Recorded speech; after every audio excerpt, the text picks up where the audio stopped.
एक छोटे से गांव में राजू नाम का लड़का अपनी दादी के साथ रहता था। दादी बहुत प्यार करने वाली और कहानियों की शौकीन थीं।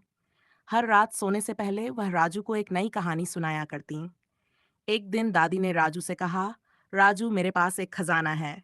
अगर तुम चाहो तो तुम्हें वह खजाना दिखा सकती हूँ। राजू की आंखें चमक उठीं। वह सोचने लगा कि दादी के पास शायद सोने चांदी के सिक्के, हीरे मोती या फिर कोई कीमती वस्त्र होंगे।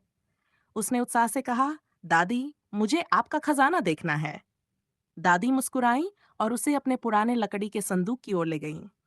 संदूक बहुत पुराना था, जिसके ऊपर धूल की मोटी परत जमी हुई थी।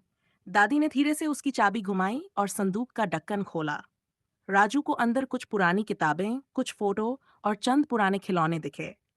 राजू थोड़ा निराश हुआ, क्योंकि वह जिस खजाने की कल्पना कर रहा था, वह यह नहीं था। दादी ने एक पुरानी डायरी निकाली और कहा, राजू, यह तुम्हारे दादा की डायरी है।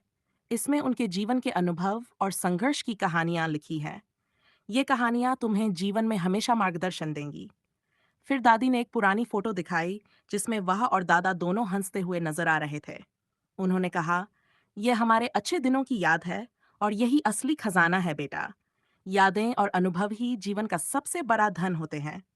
राजू को अब समझ में आया कि दादी का खजाना सोने चांदी का नहीं, बल्कि प्यार, यादें और जीवन के अनुभवों का था। वह अब इन चीजों की असली कीमत समझने लगा। उसने दादी को गले लगाया और कहा, दादी, ये खजाना सच में अनमोल है।